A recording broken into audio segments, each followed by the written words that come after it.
Ezekiel is an Old Testament prophet. Most of the time, Old Testament prophets bring messages to God's people, which in the Old Testament is the Jews. It brings them messages of things that are going to occur in the future, and above all, it reveals the heart of God to the situation at the time.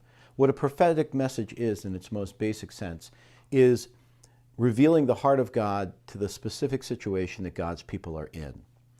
So in the Old Testament, he's often telling them the shortcomings of the nation, the leadership, what's going to happen, and how God feels about what's happening. But in most of the prophetic books, there are also sections where God reveals a message about neighboring nations, not just the Jews, but of the nations around the Jews: Moab, Ammon, Tyre, Babylon, Assyria, places like that. God does this for a couple of reasons. One, he's revealing to the people that he is God of all the earth. And as God of all the earth, he is sovereign over the actions of other nations.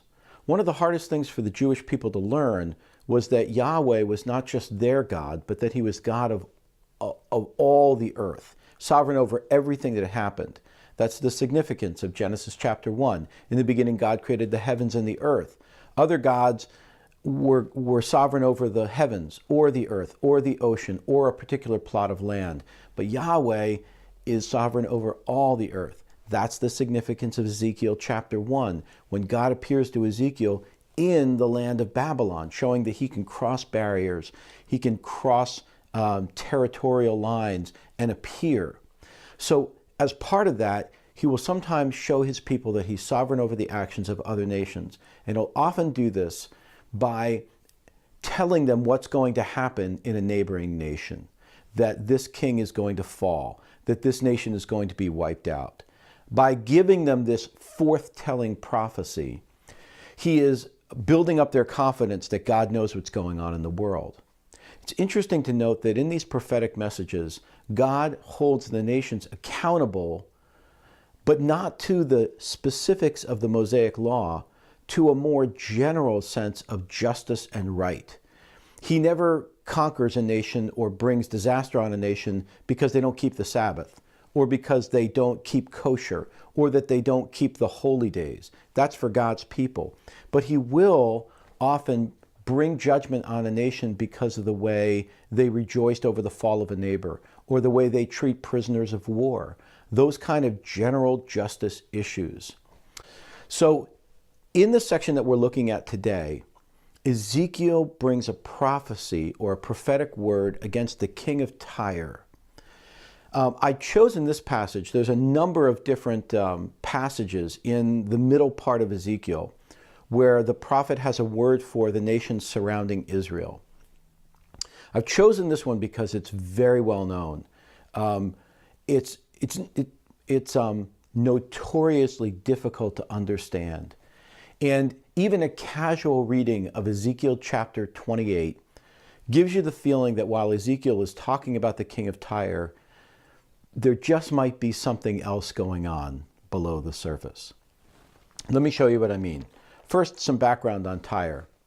At this point, Tyre was a very wealthy city-state located on a mountain off the coast of what is now Lebanon. Now, the land is eroded, sediment has come in, and it's all one area. But at the time, there was an island nation, and Tyre was on it. There was a part that was on the mainland and a part that was in the sea. Because they were located in the middle of the sea, they were a seafaring nation, and they were largely impossible to attack. They were fortified, and they had water surrounding them on every side. So this made them exceedingly proud. It made them wealthy, but it also made them exceedingly proud. The king of Tyre, the first real well-known king of Tyre, was Hiram. He was in the days of David and of Solomon, and David and Solomon had a good relationship with Hiram. They did trade together. They traded wood for services and all sorts of stuff. They even had expeditions together, and it was a very fruitful relationship, and Hiram was considered, in Bible terms, a pretty good guy. But later on, other kings came to power, and the king that comes to power when Ezekiel is in Babylon is is a very successful king with a real problem in his soul. Let me show you what I mean. Ezekiel chapter 28 says this, "The word of the Lord came to me, Son of man, say to the ruler of Tyre, this is what the sovereign Lord says. In the pride of your heart you say, I am a god. I sit on the throne of a god, in the heart of the seas. But you are a mere mortal and not a god, though you think you are as wise as a god. Are you wiser than Daniel? Is no secret hidden from you? By your wisdom and understanding you have gained wealth for yourself and amassed gold and silver in your treasures. By your great skill in trading you have increased your wealth, and because of your wealth your heart has grown proud." So God's indictment on the king of Tyre was that he had become proud. And not just a little proud, really proud. He was beginning to think of himself as a god. And as a god, he had all wisdom. He was completely protected, and he had insight into secret things. So he had this tremendous sense of his own divinity, in that he was protected. Nobody would ever conquer him. He was wealthy, and this was all because of his superior intellect. And he had insight into secret things. God contrasts the king of Tyre with Daniel, who at this point was something like the prime minister of Babylon. We'll circle around to that again at the end. So God says, you think you're so proud, but here's what's going to happen. In verse 6 he says, "Therefore this is what the sovereign Lord says, because you think you are wise as a god, I'm going to bring foreigners against you, the most ruthless of nations. They will draw their swords against your beauty and wisdom and pierce your shining splendor. They will bring you down to the pit, and you will die a violent death in the heart of the seas. Will you then say, I am a god, in the presence of those who kill you? Will you be but a mortal, not a god, in the hands of those who slay you? You will die the death of the uncircumcised in the hand of foreigners. I have spoken, declares the sovereign Lord. The word of the Lord came to me, Son of man, take up a lament concerning the king of Tyre and say to them, this is what the sovereign Lord says." So God says, I'm going to bring judgment on the king of Tyre because he thinks he's impregnable, but he's not. He's mortal. And the best evidence that he's mortal is that his nation will be overthrown and he will die. Something about age and something about death reminds everybody that they're mortal. It's not unusual for people to think that they're somehow greater than everybody else. But sickness, death, they level everybody. Father Time is undefeated, as some people say. And so what will happen to him is military conquest. What may have been happening at this point was that Babylon was sweeping across the ancient world, and Israel was trying to hold out Jerusalem, and Tyre was holding out. And Tyre would actually hold out. They wouldn't be conquered until further on. Actually, Alexander the Great would conquer them.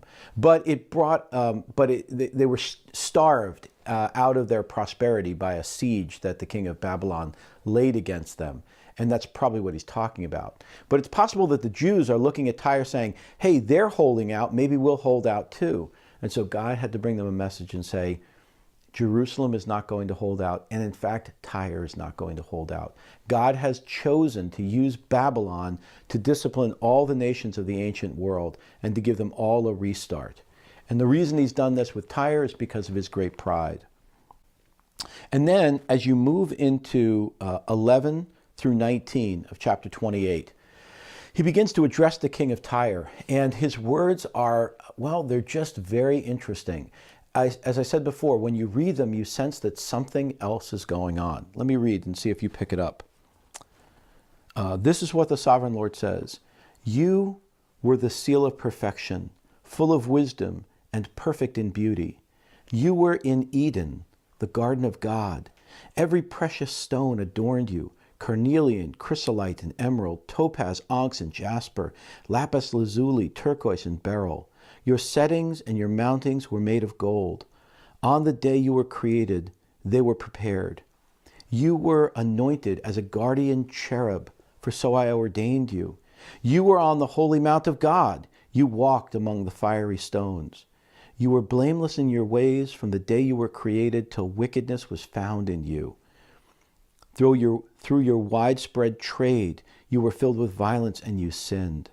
So I drove you in disgrace from the mount of God, and I expelled you, guardian cherub, from among the fiery stones. Your heart became proud on account of your beauty, and you corrupted your wisdom because of your splendor. So I threw you to the earth. I made a spectacle of you before kings.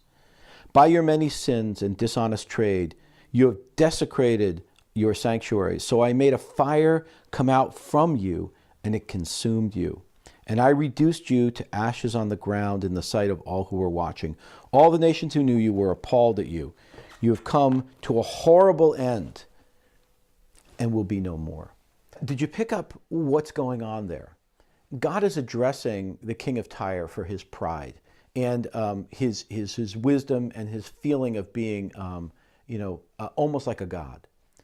But as he addresses him, it sounds like he's addressing somebody else, somebody further back in history. He says, you were in the Eden of God. That makes us think of Adam, who was placed in the Garden of Eden, given every sense of sovereignty over the entire garden, given every piece of privilege and a complete relationship with God. And yet, while Adam was in the garden, he disobeyed, and God cast him out of the garden. In another sense, he calls him the guardian cherub. A cherub is an angel. When God starts talking about a beautiful angel who disobeyed and was cast down to the earth, that makes us think of Satan.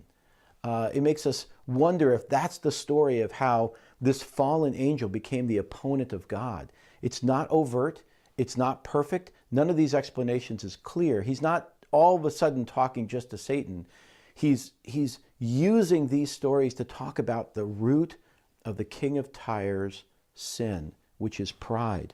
And he said, I think what he's saying through this is the root of the king's sin is his pride.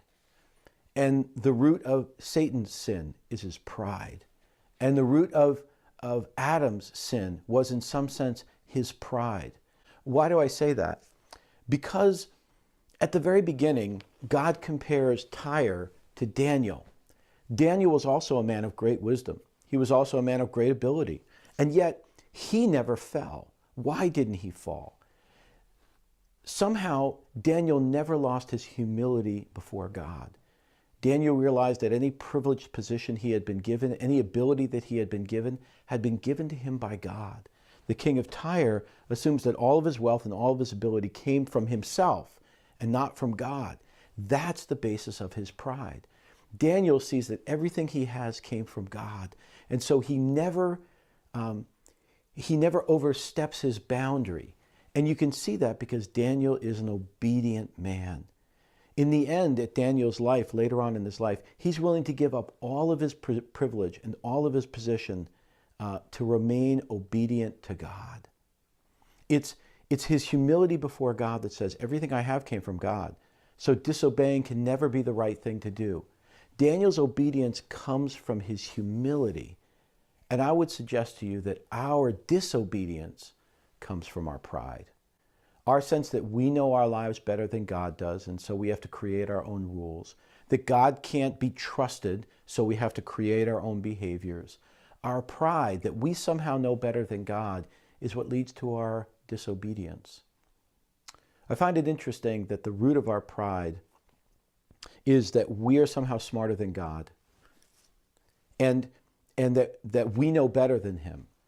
And this pride will keep us ultimately from salvation, because every Christian has to come to terms with his own sin in order to be saved. Until you realize that you're utterly lost and that without the forgiveness of Jesus Christ, you can't have a relationship with God. Every person, no matter how successful and how proud, has to come to that moment where they are willing to stand before God and say, I am nothing without the salvation of Jesus. I need forgiveness for all of my disobedience. That's humbling.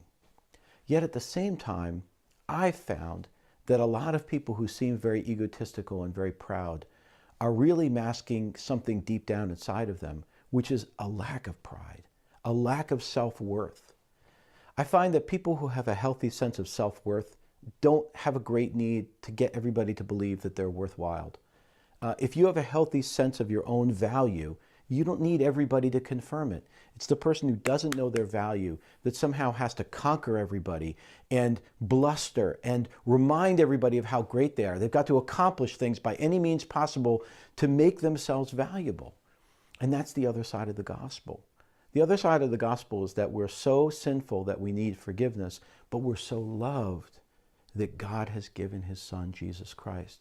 So the roots of the gospel are really the roots of both our self-worth and our humility and our obedience, that we are incredibly lost, and yet at the same time, we are incredibly valuable. And God loves us so much that he sent his Son to die for us. And so in the gospel, we are able to be both humble and secure. And the evidence of our humility is ultimately not our success or anything. There are proud people and humble people who are successful and wealthy and talented and all those things. The humble person realizes that everything they have comes from God. And the test is that the humble person is humble enough to obey God rather than to go rogue.